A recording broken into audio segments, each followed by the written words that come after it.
thunderstorms and fireworks and your pets. So today basically we're talking about if your pet is afraid or very anxious during thunderstorms or fireworks. We're going to teach you about a few things you can do, definitely some things you probably don't want to do, and see if we can't help walk you through some things. Yeah, we thought that it would be a very good time to touch base on all of this, considering thunderstorm season is upon us, and so is fireworks season with Christmas and New Year's coming up, so we'll get into it. That's right. So first and foremost, it's important to note that loud noises can definitely be very scary for a lot of pets, especially when they come from the sky. So thunderstorms, fireworks, those types of noises when they come from way above actually can be quite disorienting for your pet, and that makes it not only scary but really confusing. I think it's important to remember that every year, if your pet is scared, every year the fear will just get worse.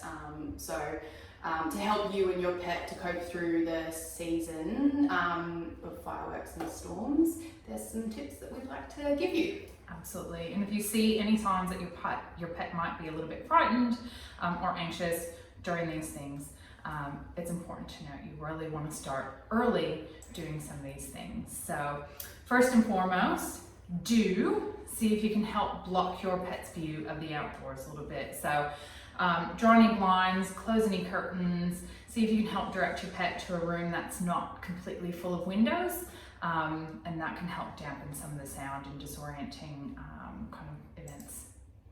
As well as that, we want to make sure that we do create a safe spot for our pet. So we want to let them show us where they want to go. So if they take themselves into your room, they want to go under your desk, let them do it.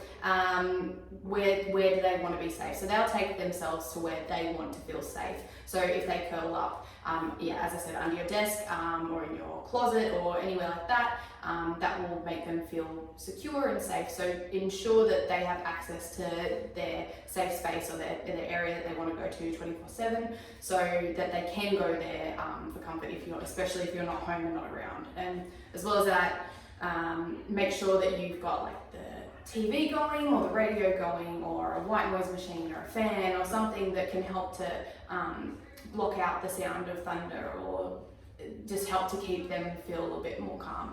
That's right. So the next thing that you do want to do, something fun and distracting. So bring out some toys, some games, maybe a few toys that they haven't seen in a while, and see if you can't get them engaged in something more fun and constructive rather than sitting and fretting about what's happening. Some other little things you can do, hide treats or food around the house. You can even make up some little meatballs and hide them around for your pet to go hunting. It's a little bit gross, but they'll probably think it's really fun.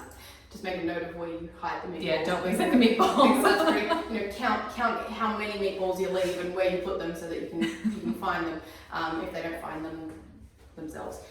So we want to make sure that we do act easygoing, act happy to be around your pet. Don't make them feel like they're a burden, because they can pick up on those emotions that you put off. So if they're scared, just make them feel happy, like you want to be there, and that they might be barking, they might be stressing you out, but if you're stressed out, that will escalate how they're feeling. Absolutely. So just act casual.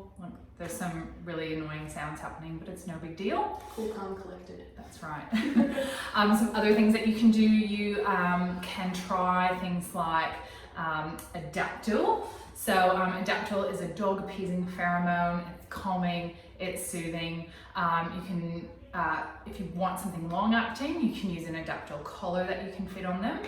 There's an Adaptil spray that you can put in their safe spot, or there's even a diffuser that you can plug into a power point to keep that going for up to a month if you want to kind of make an entire room someplace that they're more drawn to. Yeah, as well as that, we can look into getting something to help them cope that's a bit different to Adaptil. Same concept though, there's something called Zylkene that you can give each day throughout the storm season or leading up into that firework season. You can get Zylkene from us at the vet clinic. It's an over-the-counter medication. You can come in and have a chat to us and we'll let you know if we think that it's appropriate. That's something that you can give daily It's a milk-based. It's a milk casein supplement, actually. So you don't really have to, being a supplement, you don't really have to worry about side effects or anything like that. And it definitely can help some dogs. It might not. Look, the Adaptil, the Zylkene, in and of themselves, if you use them alone, might not be a miracle, but they definitely help to take the edge off. And a lot of times it's finding several little things that work for your individual pet that cumulatively take the edge off and overall have a much greater effect. Another thing that you can try is a Thunder shirt. So there's a brand Thunder shirt that you can get at a lot of pet stores or order online, but there are also other like wraps that you can get or DIY things that you can find. They do help some dogs, so it basically is kind of like a swaddle or a nice big warm kind of comforting hug for them when they're really anxious. So again, something that just helps make things a little bit easier on them and takes the edge off. Yeah, as well as that, we want to try to ignore the anxious behaviour.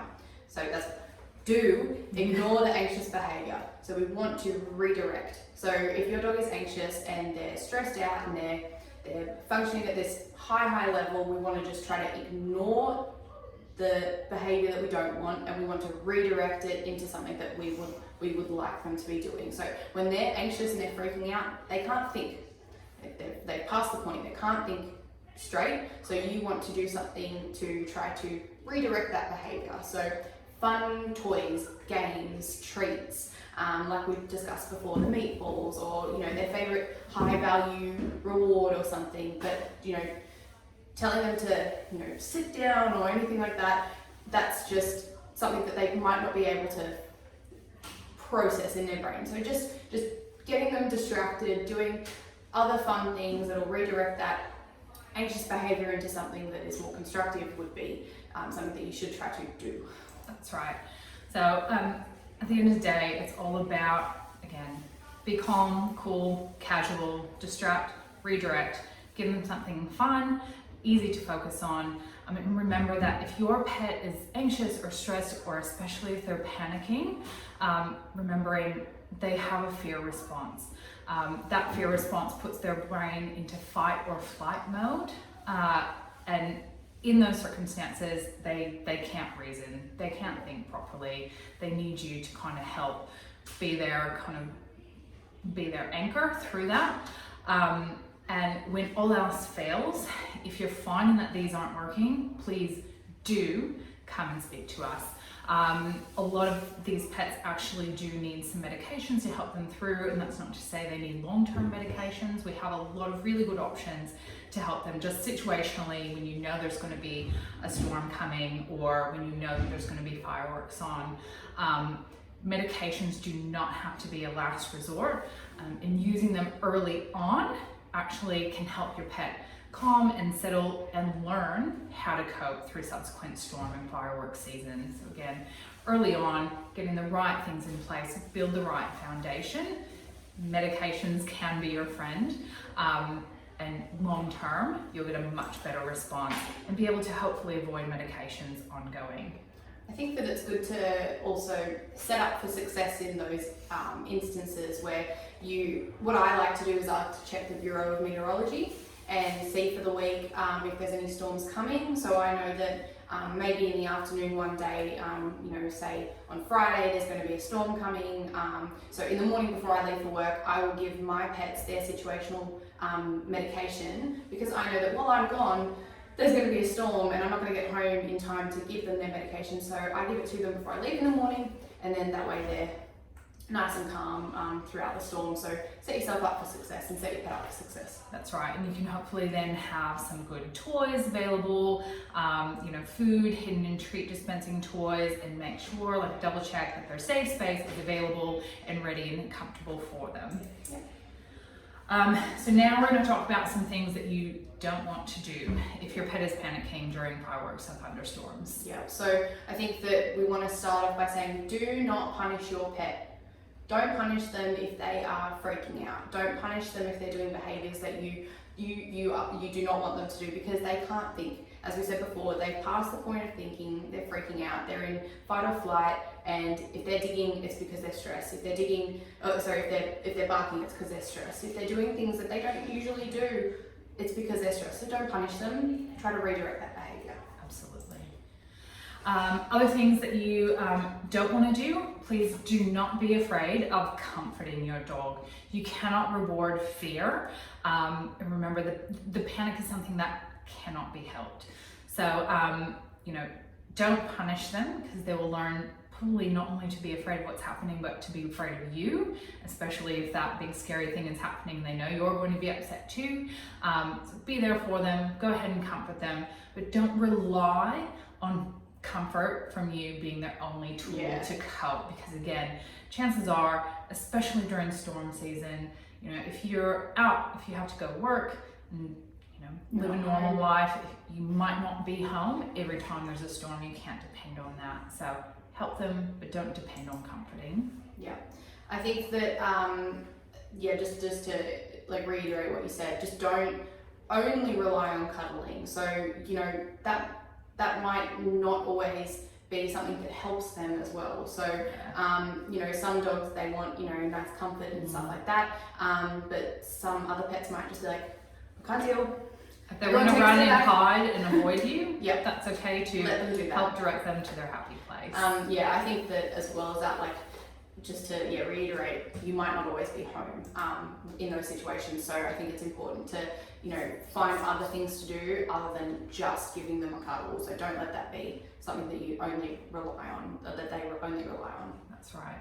And I think our last don't for the day is kind of coming back full circle. Don't be afraid of medications. All right.